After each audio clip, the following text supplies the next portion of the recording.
What's good people? It's your boy CJ Randolph, and this is the Just a Messenger podcast. And we got a special one for you. Our first time. We got two messengers here. The homie JC. I'm Josh Cade. Known CJ a long time. It's a good man. Yeah. I'm BJ. Put your mic up too. BJ Winton, and I've known him for about 10 years now. A little bit longer than A that. little longer. 10 years is when I kind of left. Yeah. Okay, So I'm here in Oklahoma. So this is the Just a Messenger podcast and on location. Maybe I need to start that one. Yeah, I like that. So yeah, these gentlemen here, I've spent a lot of great time with them on the field, off the field, learning wisdom, working together, creating things together, talking about creating things together, and just learning from each other. And so having the opportunity to finally be here with them, it's been a long time since I've been here. A couple, like 5+ years, was like perfect to be able to have this opportunity to get some wisdom from them and see what gems that they have for you, right? So, and really, my thing is this: both of them have a servant's heart. Both of them love helping people.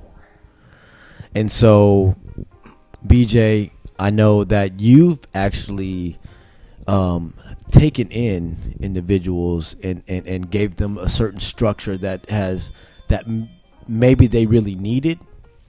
How was that experience with you and your wife and your family? a blessing. Like, we did it to help another person. Yeah. And by the end of it, he became part of our family. We loved him like a son. And we thought we were helping him, but at the end, you don't realize how much you're going to get out of it. Oh, yeah, And that's good. he's like, he loved us the way we loved him, and the reciprocal part of it was just phenomenal. And I still love him. I mean, he don't live here anymore. Right. But he's went from a below average student to a A's and B's student, and he enjoys success, and he always gives us credit, but what he don't realize is how much he benefited our family. Like, our kids took him in, Right. we took him in, he became part of ours. He protected us as a family. Like, Yeah. like in school, he honored our name and loved it. He just was part of our family. But he's a really special kid too. Yeah. His name's Treat, and he just, honestly, he was here last weekend. We love having him, and I don't know how to describe it, but he gave back. Like, we were trying to help him, but Yeah. he came in and swept our hearts away from a really shy kid to just being one of us. So it was awesome.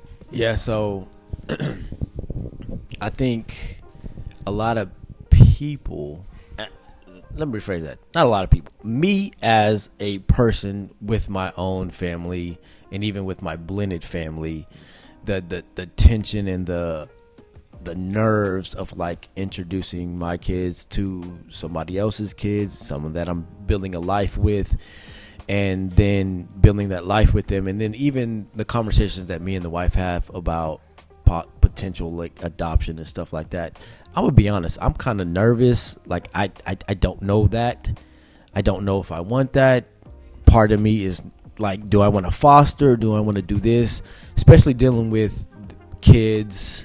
I mean, being a teacher, middle school teacher and stuff like that, I feel like I get enough of that with kids. So it's, hearing that story and understanding some of the dynamics that doesn't necessarily play out the way that you want it to play out, but still at the end of the day, him still honoring your name is just a testament to who you are and what your heart is. You know what I'm saying? So it's just like, man, He made it easy. He really did. He's just good. He's an honest man. And watching him come from a 7th grade kid to now a probably 13-year-old kid to now he's 18, and he wouldn't lie. If you ask him a question and he didn't want you to know the answer, he would just not say it. He wouldn't answer it. But I could also come in the room and say, "What happened here?"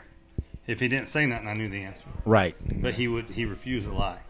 And I always respected the hell out of him. Right. I mean, if he's mad at me, because I'm an asshole sometimes. Yes, you are. And Yes, you are. his idea of how do you handle him being an asshole? I'm just going to ignore him and not act like he's talking to me. Right. And it taught me a few lessons. He taught me how to handle some of my emotions.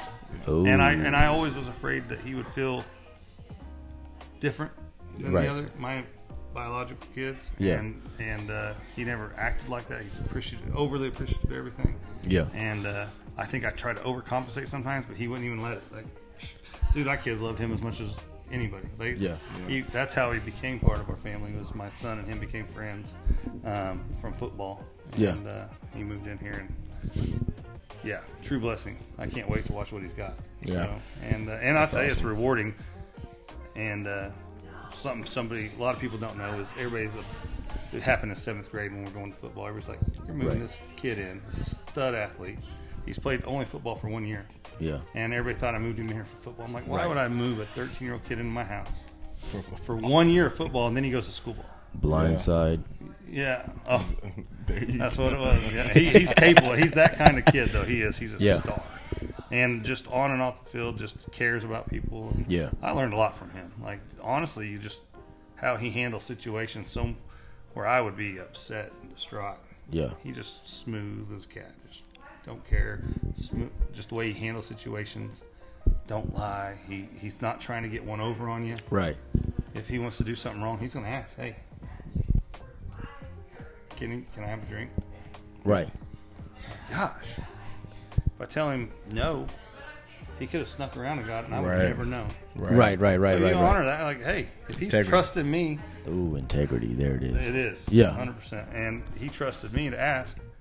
And I'm going to say because I know you could have done this a different way. Right. And I don't want to hold you back. And here's the thing. Like, his mom gave me full rights. Oh. And his mom's awesome, too. Yeah. She's just trying to... His dad passed away at a young age. She's just trying to give him a little guidance. Right. And trusted me with that. So that's a real honor. And now we moved her to Wausau, and that's when he moved back with her. And that's awesome. It's awesome. So we still have I have a relationship with his mom. Right. His sister, honestly, I want to help his sister, too. His sister's a real sweet girl. And struggling with school. She's both, and here's the thing, she's overly shy. She will not ask a teacher a question, no matter what.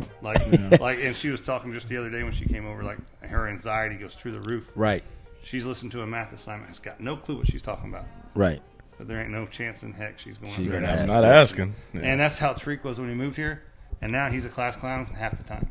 But he's a class clown, not like obnoxious, loud. In a good way. He'll slip a zinger in there, and everybody's like, I wasn't expecting that. Yeah. He's just hilarious and stuff. We go on a cruise ship, and he's down there at the club having a great time. The only one. He gets all dressed up for dinner. We're like, what are you doing? He's like, none of your business. And then later on, we go look at the photo gallery. He's down there taking individual photos with the backdrop. Right. Me and Mr. GQ. I'm looking good. He even got the shades on indoors. Oh, yeah. Oh, man. Indoors. He looked good. He looked good. Yeah. That's awesome. But that's not 7th grade treat. No way. Right. Yeah. No way. And I remember when 7th grade, I'm like, why don't you just smile? He's like, I don't like my grill. Right. Let's go get braces. Yeah. Right. He's like, I don't know that's an option. So got braces like a month later. Yeah. And his smile's awesome, and he's proud of it. Right. He went from shy, humble, quiet kid to very confident. And I think he's always been confident. Yeah. Even in his shy, quiet stages. Yeah. He was confident in himself. Yeah. But he let everybody know how confident he was when he got I don't know. It's amazing watching him blossom to a man, and I'm really proud of the man he became. Oh, that's awesome. And I don't know. I don't want to take credit for it, but I was there and watched the whole thing. Yeah. Got to live with him. Got to see it happen. Got to have these one-on-one talks with him, man to man. Right. And I don't know how much he's had that in his life. Yeah. His mom had a boyfriend at the time, not anymore, and he didn't like him, but because he treated his mom wrong, and that's just you don't treat that. Hey, wrong is wrong. Yeah. So, wrong is wrong. He respected his mom and never got in her way. I don't know. Right. I've learned as much from Tariq as I could have ever taught him. So, yeah. That's awesome. And I would have never expected that going into that situation. Really? No, I was hoping to help him, and I've learned as much from him as he taught me, or as I taught him. So that is such a beautiful story, and I think really the testament kind of comes actually from his mom trusting you, because she saw your heart, you and Liz's heart, and being able to fill in what he possibly was missing. Mm-hmm. You know what I'm saying? And being a teacher, I see the delayed gratification, right? Yeah. And it's like, especially being a middle school teacher, you see a much delayed gratification, because I'm just trying to keep you from being too crazy that you'll understand as you get older. Yeah, I was acting a fool back in them days. You know what I'm saying? I don't want to do that. And someone kind of helped me, allowed me to still understand who I am and my personality as I'm figuring that out myself to the point, but yet giving me boundaries to keep me out of trouble, out of jail, hopefully out of SAC, but still give me boundaries, right? And I think that's what as parents that we need to do in our children's lives, because I see it so much when it doesn't happen. Us as teachers, we try to set those boundaries up in class, and you're like, they popping off at us like we kids. I'm like, I'm an adult. Yeah. Do you talk to your mama like that? And a lot of them are like, yes. Yeah. I'm like, you talk to your daddy like that? I'm like, yes. If he's in the house, whatever. Right. And I'm like, okay, I'm gonna have to reevaluate how I kind of do things, because now I'm coming from something that they haven't seen. Yeah. Right. And the beautiful thing is, I think that's what what his mom really wanted, was to have someone come in, a big brother, you know what I'm saying? And that's a big brother, a father figure, whatever you want to say, the context of a man that is like, listen, here's some boundaries.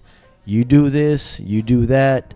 This is what happens. These are consequences, possibilities, but yet you have your own choice. Right. You know what I'm saying? So Josh, growing up, I know your mom and dad was like, we ain't having this. Old school. So how has that translated with the way that you raise your children? It's interesting. I'd say it's most noticeable because my son, I split custody with my son. Correct. So his mother had a different upbringing than I did. Correct. And in return, she raises her kids a little bit different than I do. Right. I mostly see it in comparison to how my kids are when they're with other people. Okay. So like how I was raised is reflective when he's with me. You can see that. He's super respectful. He does anything I ask him. I don't have to ask him twice. Yeah. I can be like, Eli, hey, the yard needs to be mowed. Since he was 10, he'd hop up and go cut the yard. Sure. I don't even have to, I don't have to make him do anything. That's awesome. I just have to ask him to do it, and he'll get up and do it in a heartbeat. His mom will say, she has to make him shout. You know what I mean? I'm like, it shows in ways like that, and it's different. It's different. Yeah. It's interesting that I don't even notice it until these stories started happening. Correct, and I'm correct. Like, man, that's crazy. Like, it's so much different the way I parent based off how I was parented. Right. Ooh, you didn't. Oh, let's dive in with that one. You know what I'm saying? Let's dive in.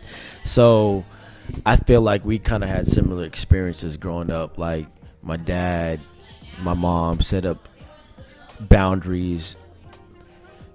I would say it was somewhat extreme. Like, listen, we used to have to ask to go into the backyard. We had a fence. We lived in the suburb. I could literally run to the fence in like 1.2 seconds. Yeah.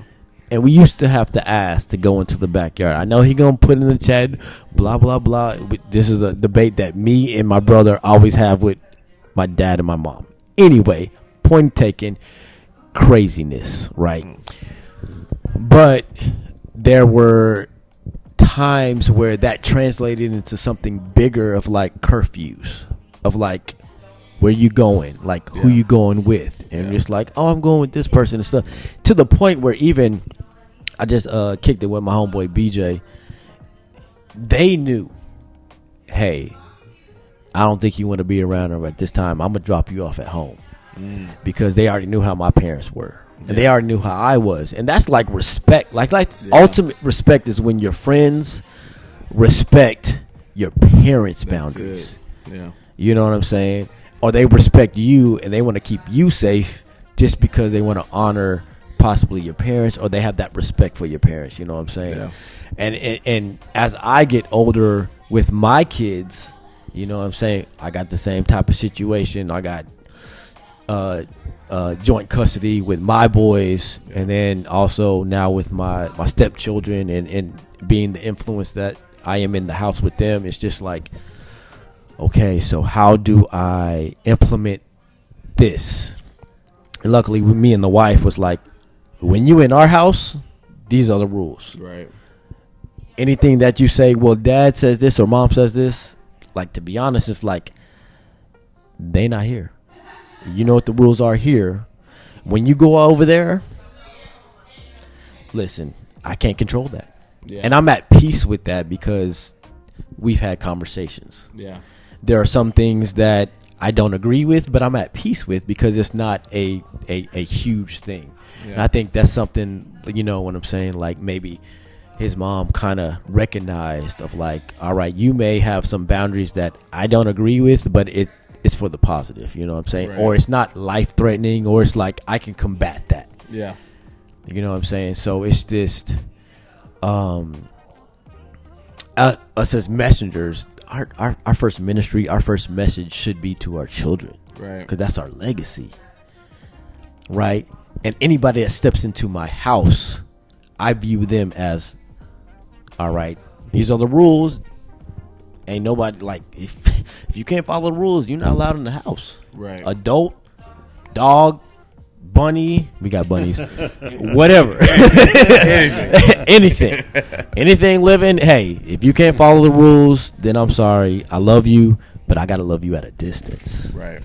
You know what I'm saying? And so it's like, you know, I want to add to that what I said. Go ahead. So I think just thinking about listening to you talk, part of the problem is I think we should be and his mother share the same values of how we want to raise them. Yeah. It's a little bit different to enforce them if they were never enforced on you. Ooh. So I think for me, I raise him how I was raised. Okay. For her, she's trying to raise him how she knows that he should be raised. But she never saw that example. It's a little harder. Okay. You know what I mean? Yeah. So I do think she does try, but I think that it's just different when you didn't have that growing up. And Eli's a smart kid. He knows how to manipulate that situation. Oh. He knows I'm not going to get away with this with Dad. But I can do it. I can milk my mom and direct her attention here while I go there. He's very, very smart, man. And I think also, let's be honest, a mother's love and a father's love is different. It looks different, but it's also both necessary for the holistic child. Yeah. Right. True. And it's always, the man's more the disciplinarian, you know what I'm saying?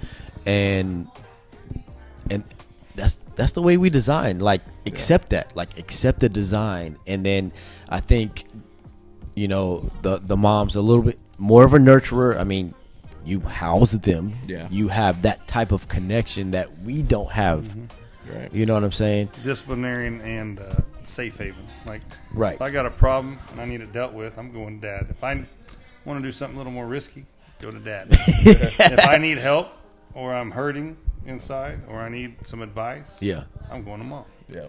Right. And our kids are bad at, like, that's exactly how they are. Yeah. They know exactly who to go to when they need something too. Yeah. They will use that to their advantage. Yeah. So, but, you know, and I think that's where, you know, as a mom and a dad, I'm just going to say that regardless if you're in the same house, you know, you have to be on one accord as best as possible. Yeah. And you can never put the kids in the middle. Yeah. That is one thing that I would have to definitely say to my ex is like, we don't ever really put our emotions of what we're going through on the kids. Like, we leave them out of it. Yeah. as much as possible. And I think that's the healthiest way for them to grow up, because they're already have been divided. Yeah. You know what I'm saying? That's not the greatest design, but still the design is to have the love of a mother and a father, and then also to have like my wife come in and be the stepmom, and the example that I want them. Like when I looked at her, one of the things was, is this my wife, and is this the mother that I looked at her, how she mothered her children. Right. You know what I'm saying? I'm like, okay, is she going to allow me to come in and be the type of man that I need to be, as I did with my kids, with her kids? And that's a balance. You know, you get there. There's a period. Some growing pains. There's some growing pains. Some growing pains. You know, there were some times where I was just like, I know what I want to say, and it may not be the best thing, so I'm just going to allow you to do what you need to do. Yeah. I'm going to remove myself right now because this is something that me and you need to talk about. Like, hey, I didn't necessarily like that. I liked how you kind of reacted to it, but it was a little bit, you know, you needed to blah, blah, blah. Yeah. And so as the kids got more comfortable with me and understanding, like, hey, this is the things that, this is how this house is going to, this is how it's going to be done. Yeah. And the response was beautiful. Like, oh, okay. They respected because their mom respected it. Yeah. And I respected their mom in her process. Yeah. And I think really, you know, being able, once again, I feel like in my heart it's just really, it wasn't about him, it was about her. Like letting her baby. Oh gosh. And she supported the whole time. Like, right. I called her with a problem. She's awesome. Yeah. And yeah, and always thankful. Like, so thankful to us. Every time I see her, she tells me thank you. And I'm like, gosh, if she only knew how much I got out of it. Right, like, right. And our That's and awesome. Liz, like, we love him. Like, literally say I love you. He texted us on Easter saying, I just appreciate you. This is a treat. Texting us on Easter. Yeah.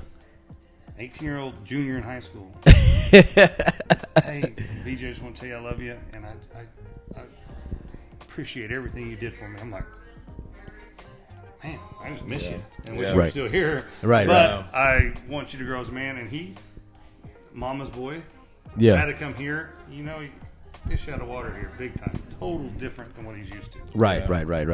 But he still loves us, and he loves his mom. And it's like a torn thing, but he has to be there to protect his mom, and that's where he's at. Right. Even when he was here, he would go visit her and see her. So he lived here, and this ain't no prison. You go do what you want. Right. If you want to go home, say the word, it's yours. I'm not that. If you want to be here, you're here. I've got one goal, and one person's back, and it's yours.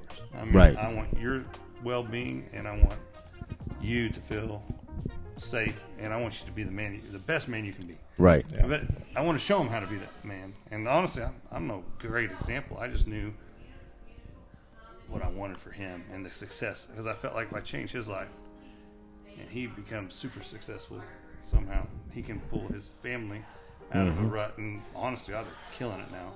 But his kids and his kids' kids, it changes the trajectory of the whole Johnson family. Right. So, Right. And that's what I told him. Exactly what I told him. I was like, you can leave impressions on people, and that's all they're going to remember. Yeah. Don't leave it back. Yeah. Anything you do it better than anybody else could do it. Right. I mean, do it the best you can, and show everybody that's all you do is care. And man, he does. Like football, that's his gift. He's a star basketball player too, but he gave up basketball for football. Right. But everything he does is like just 100%. And I'm like, God, I love that. Yeah. I mean, and when I first met him, it wasn't that. I'm not saying I did by any means. Right. This man, he just became his own. But he got that taste of success. His straight A student, or 7th grade year. Yeah. Right. When I set him down when he moved in here, our expectation was straight A's. He laughed at me. Right. Literally like, it ain't happening. Yeah. And when he brought that report card home with straight A's. Oh. Yeah. Bro, and It's happening. And he wasn't quiet about it. He wasn't shy about that. His friends said, well, how'd you do in school this year? Straight A's. Straight A's. My God. And of course. You earned it. Brady didn't do straight A's. He got a B. Oh. So I'm like, damn. You better step it up, yeah. bro. You know And what I'm talking I about? still. And straight A's in this house get you $100. So Right. He didn't care about the $100. I'd say that $100 went gone. Right. He probably gave it to his mom. I mean, whatever. He is the most giving man. Yeah. They work as a unit in that family. It's amazing. And but that straight A thing, and now proud of that. Straight A's is tough. It is. I don't care. Yeah. Boston ain't no slouch. Right. But A's and B's, he's proud of that too. The other day I was like, "How you doing in school?" Bam, here you go. Yeah. And he had like 3 A's, 2 B's, and a C. Yeah. And I can get that C to a B. That that's that. But used to his expectation for C's. So we just raised the bar. But Right. when I said straight A's expectation, that ain't a goal of mine. That's not possible. Right. Then he did it. Then he did it. It's like Now he expects it, not me. Right. I don't even got to push him. He knows if he's having a bad grade, he's like, I don't talk about that. yeah. And here's the thing: as long as you're trying hard and you make a C, and you bust your ass, Right. you at least just give it your best. Give And it something. your Hey, best. did you do your best? No, man. She's bogus, dude. I'd skip that class every chance I get. Yeah. But he's going to finish with above a 3.0. Right. And his athletic ability take him wherever he wants to go. He's been plagued by he got injured last year. Okay. Got done with his injury, came in, played positions he's never played before, and just kicked ass. So Yeah. he's just a star, and his attitude's always great. I don't know. If I could say anything about him, it's just how his personality is just Right. it's addicting. People want to be around him. That's awesome. So, something that I heard you talking about was, the Johnson family and the foundation and setting up boundaries and expectations, right? To me, all I heard was legacy, right? And I know Josh, me and you, we've been talking about different entrepreneurial aspects and trying to figure out somehow that we could even possibly work together on some different ideas. Like we're creatives and we just want to create situations for our family. What are you doing for that legacy aspect for the Cade household? The Cade legacy. Yeah. So right now, as of 2 days ago, Okay. I started a videography company. Let's go. That's something I used to dabble in a little bit. I shot 2 viral commercials about 10 years ago. Put it down and started working the job, and that's been going well for me. I'm an account manager now. I manage 6,000 accounts in Northern California. Yeah. But as far as legacy, I try to continue what the legacy my dad left for me. Right. So what I saw every year for 18 years before I moved out was my dad's up at 4:30 in the morning. Oof. He's going to the gym. He don't have to be at work until 7, but he's leaving at 4:30 every morning. Right. Every single day. It didn't matter what rain, sleet, or snow. So I keep that in the back of my mind when my son is watching me. Yes. I try to go above and beyond and let him know, hard work will take you there, son. Take those chances, take those leaps. That's what I will say I'm doing different to expand on the legacy that I was left. Yeah. Was I'm taking chances. So Right. Dad kind of had the 9-to-5 thing, and he worked very hard. For me, I've probably started 3 businesses in the last 10 years. Yeah. He's 11. You know what I mean? He's been able to see this and see that I'm being successful doing these things, and giving him the courage. Now he's talking about starting businesses. He's asked me about wholesaling and drop shipping. He's 11 years old. He talks about drop ship. Dad, you think we can get an Amazon account and we can drop ship? This is a real thing. Right.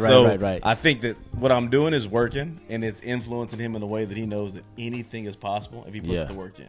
Oh, and I believe that's probably what I'm doing, that I feel like what my dad probably could have did better if I could pick anything. Okay. But hard work and providing, he did everything. Dad Right. took care of it. My mom's been retired for almost 20 years. You know what I mean? Okay. Dad's did everything. It's That's for what's my up. whole lifetime.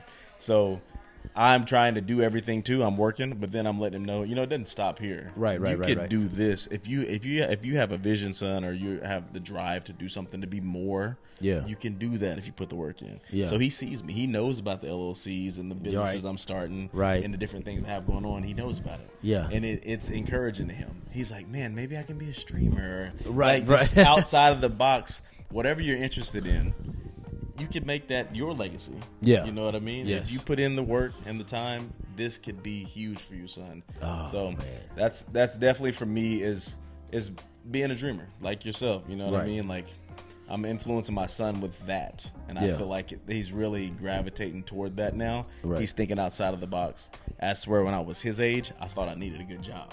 Right. At his age, he's like, I need to start a business. I never had that influence at 11. Okay. So I'm trying to influence my son to let him know that the sky is the limit. As long as you put in the hard work and dedication, you could be there. You could do it. These people you follow on social media, you could be that person. Right. You don't have to be a follower, be a leader. Right. So that's for me. Yeah. So I just had a devotional, and one of the things that was hit me right in my soul. He said, sometimes you are the only Bible people see.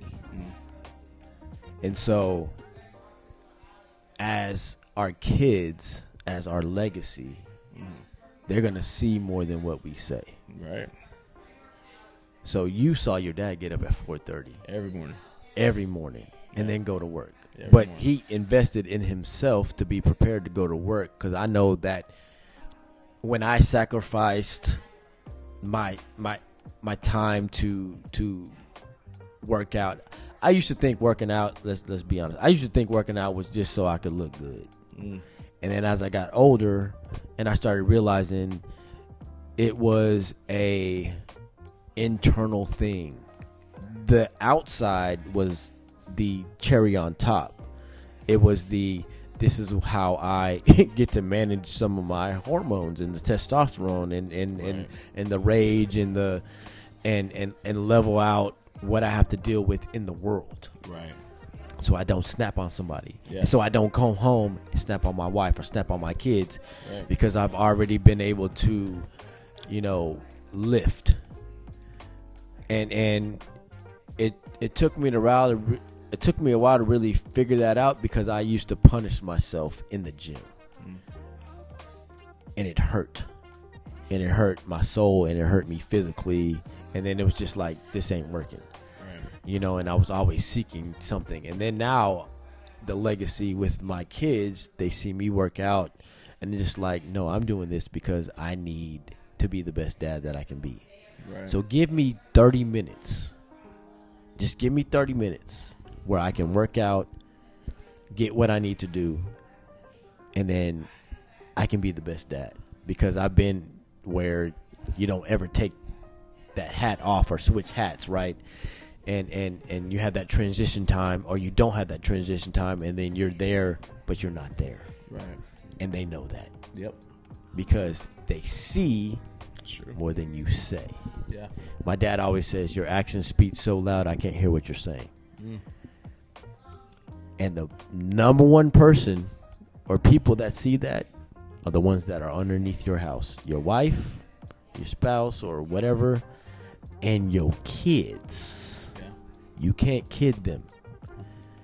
They may not say it, but when you grow up and you start having them real life conversations, you'll be like, yeah, I remember when I was 10. I'm like, oh, dang, I thought I was keeping that a secret. Yeah. Nah, I knew you was doing this. I don't know what to say to you. You my dad, you know what I'm saying? I thought it was cool. So I started doing it also, but I did it in secret also. Right. And you're like, how do I heal this? Yeah. Hopefully I'm healed so I can heal them. You know what I'm saying? And it was really just a thing, especially BJ, when you was talking about, the Johnson, that foundation, like that. I just kept hearing legacy. And I know one thing that I have seen of your ability to just always figure it out. Yeah.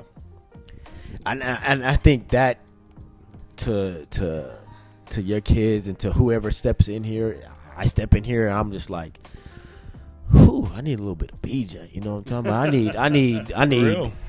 I gotta go sell swing sets. I gotta do this. I gotta do that. I gotta do this. How do I maintain this beautifulness that I've already created? Yeah, absolutely.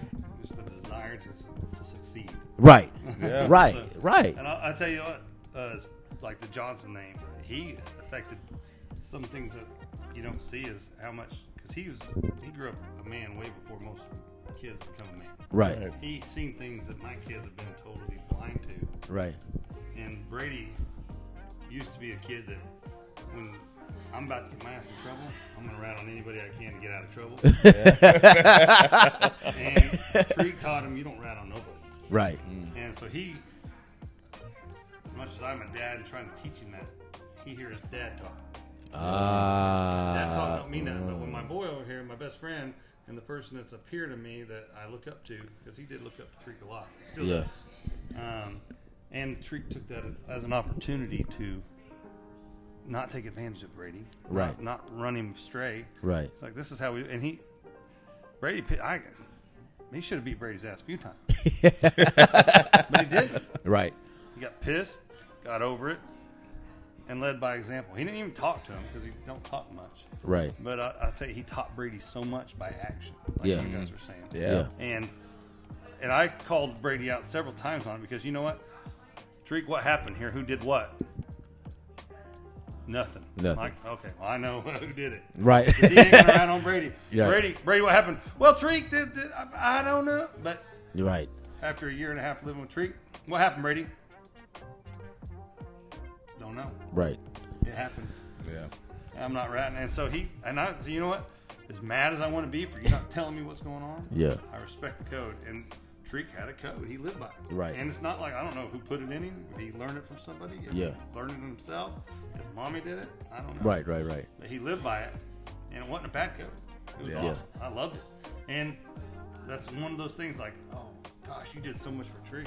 Yeah. Treek poured into me. Yeah. My kids adore him. He adored kids. I mean, they call him, it's like Brady is a brother. Really, that's my big brother. Right. At school, he's proud to be the brother. Like they love Treek. And if Brinley got a problem, nobody messes with Brinley. Oh, heck no. You know my brother. You got Brady and Treek over there. Yeah. I mean, and Treek, he's one of those guys like, he's probably pretty tough. I ain't going to try it, though. No, I think I'm tough. I ain't gonna fuck. But exactly. It ain't worth it. I'm not even gonna things try. Things like that happen. Like Brady could get picked on. Brady's the youngest kid in his grade. Right. Treek's one of the older kids in the grade. Somebody wants to pick on Brady, and they're like, oh, God dang. And so Brady got a little confidence. So I mean, what Treek brought to the family was totally reciprocated. Yeah. As far as legacy goes, he's grown more confident in his own legacy, and he's gonna be an amazing dad. Yeah. And that's awesome. That's all you can want. And he's changed his trajectory of his whole life. Right. I mean, I don't know if he changed it for living here. He's changed my kids' trajectory. Right. They are. I mean, Brady a lot more than Brinley. Brinley's got her own way. Right. But he's taught Brady how to be a man earlier than he would have been. Yeah. Nice. I've tried to beat it into Brady. It don't work. Right. Yeah. But when him watching Treek handle me, he's like, oh. You know, when I lie to my dad, that don't work. But if I'm honest, the punishment's quick, swift, and respected.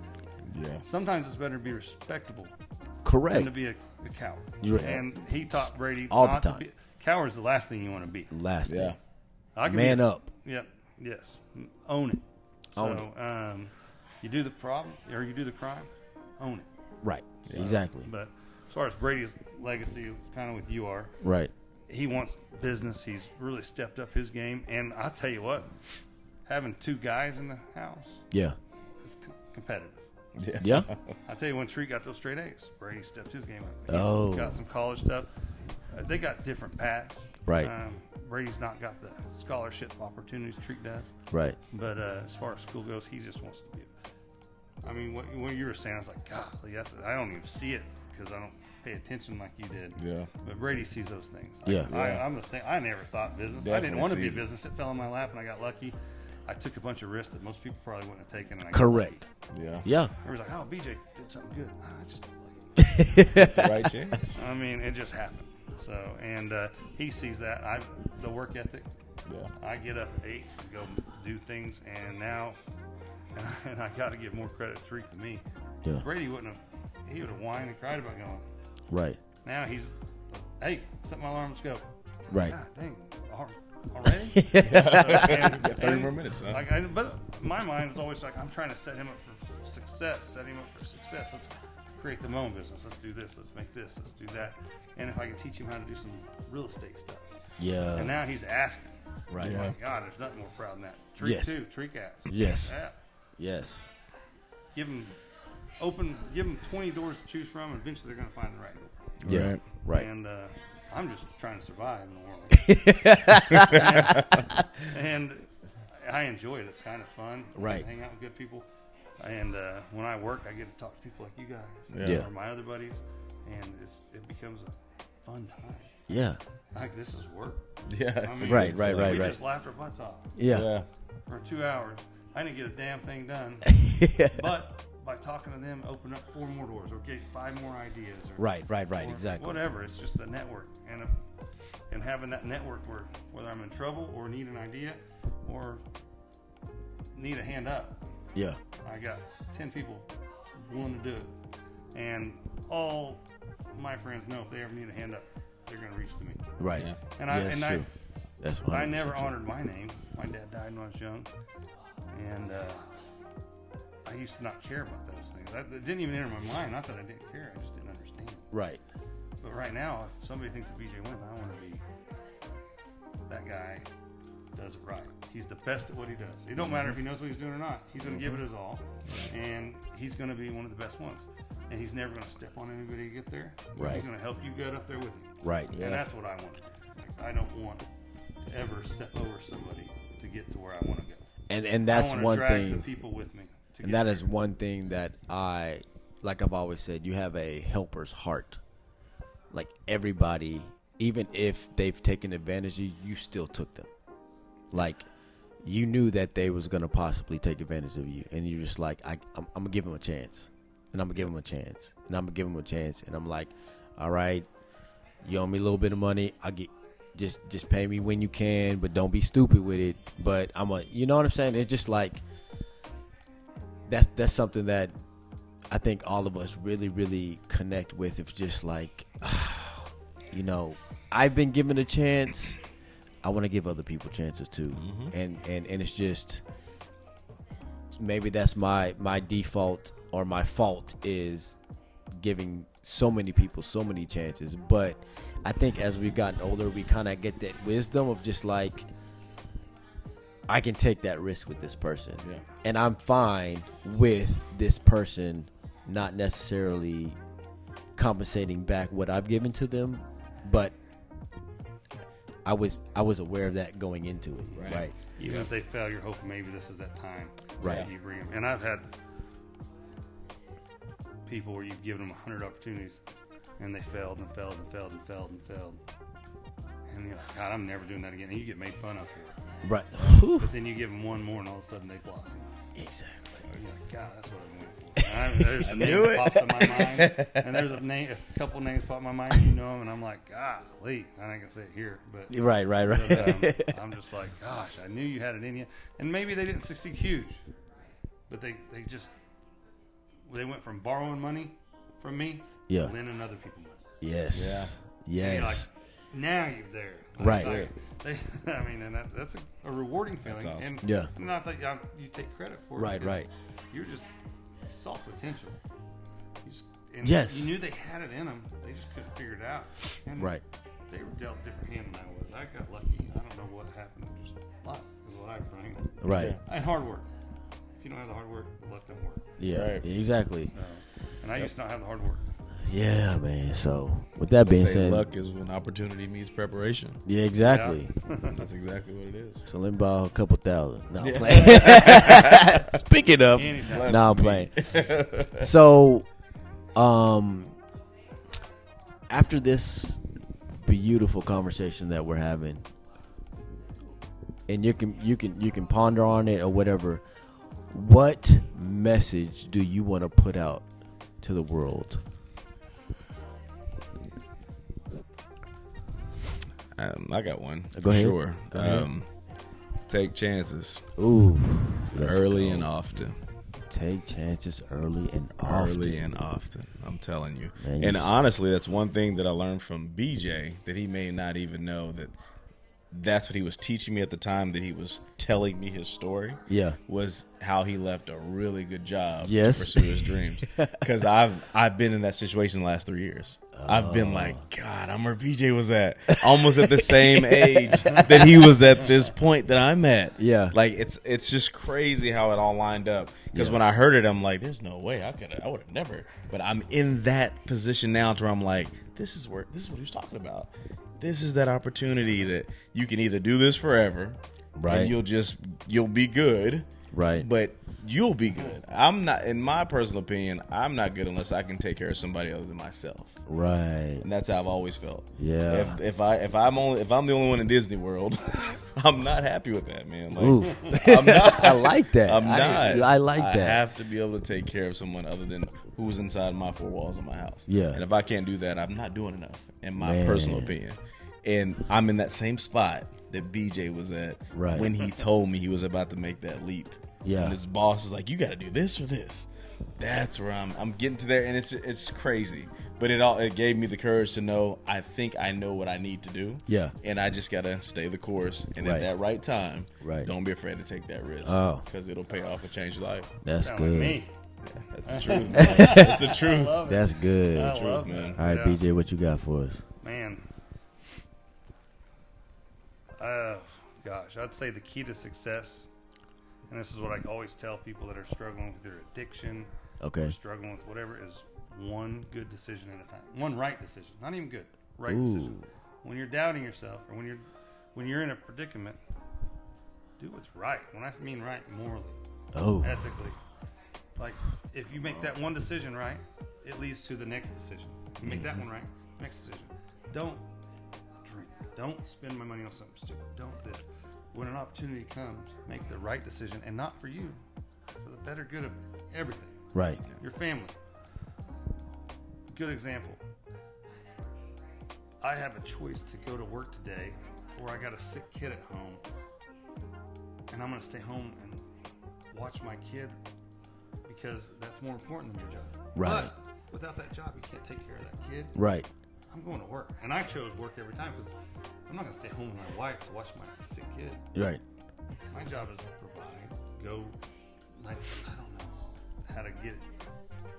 It sounds kind of mean to say I'm not going to worry about let's say he isn't a bad accident. Sometimes going to work and making those decisions for the next 10 years is more important than the next 10 days. Because I've got to provide. Right. Yeah. That's my job. I'm going to trust my wife to take care of the kid. Right. And that's not like a stereotype or a sexist word. Right. She's available, and I've got to make the next one. So yeah, that's what I always tell Brady and Tree or anybody. Make one, and people that work for me that are like, give me one more chance. Make one decision. Show up is number one. Number one. Show up. Be reliable. Know that when you let somebody down, they're going to remember that forever. Yeah. So be the guy that's like, hey, if I call him, I know he's going to be there. Yep. When people call me, that's what I want to be. He's going to be there for me. Right. I don't care what kind of mess I got myself in. I call BJ. He's not going to say why, how, or what. It's like, what can I do to help? Yeah. I'll be there for you. And you want, and that's what I want you to do for me. Yeah. I'm in a bind. Garland and I went that way. I'll call him. Yeah. I'll call you. Call Josh. Yeah. And you know what? I'm not going to worry about whether you're going to help me or not. Yeah. That decision's already been made. Oh. Yeah. I mean, you already know you got me. Yeah. And I know you call me. Mm-hmm. There's no doubt in your mind I got you. And that's, you don't. Let me borrow 5,000. You don't. You don't get given that. You don't get given that kind of 10. I don't know. You got to earn that from somebody. Right. So I don't know the word I'm looking for, but you've got to earn that. And I feel like when people think of me, they know I've got their back. My closest friends, I'm there. Yeah. No matter what. Accountability. So, I think that the word, I feel like you're not giving that honor to be that respected. Right. It should be a goal. Yeah. That's what you should want. And when you get that, I'll tell you, there's nothing better. And I take pride in being able to be that guy for something. Yeah. I may not have the means, but I'm going to find a way. Right. To help my fellow person out. And financially, be there to, hey, my guy's called in sick today. Do you want to go do this shitty job? By God, if it's going to help you, I'll do it today. Right. That's true. My sister can't watch. Hey, I got to do this, and my babysitter backed out. Do you mind driving an hour to watch my kids? Bet. On the way. Yep. Right now, I'll take vacation from my job. And I remember one time she said, I was trying to find somebody to watch my kids. I asked my in-laws, I asked these, I asked them. Called my brother, and he's like, I'll take vacation. I'll be there tomorrow. Yeah. And that's what I want people to think of BJ. Right. I'll call him. It don't matter what situation he's in. He's there for me. And I tell you, I love that. Yeah. It's an honor to be able to fill those shoes. It's an honor to be able to help somebody. It feels good. And once I get to help my nieces and nephews, or what, I mean, just but anything, I get to help somebody out, and it just, I don't know, it feels good. Yeah. There's nothing you can ever, no money can buy the feeling of being counted. Awesome. Intrinsic rewards. Exactly. That's awesome. 15. 15. Yeah. I'm gonna flip it and give it back. right. So listen, we've had great conversation here. So much wisdom between us, and so much more wisdom to have. And I just appreciate both of these gentlemen. I'm glad that I was able to reconnect here physically. You know what I'm saying? The energy. I wish y'all could feel the energy that we have here. Like, we was talking probably about an hour before we even got on the mics. You know what I'm saying? Just catching up because it's been so many years. But this is what the podcast is all about. This is what we do here. We are just messengers. And all we're trying to do is just spread the message of love, of joy, of hope, and of peace. And just trying to change the world one message at a time. And today, guess what? Y'all got 2 messages. So, you know what I'm saying? Double it up. Spread it on out there. And let's change the world. Let's change the world. It only takes one decision at a time. Bingo. So, this is CJ Randolph. I'm Just a Messenger. This is the Just a Messenger podcast. And until next time, Selah.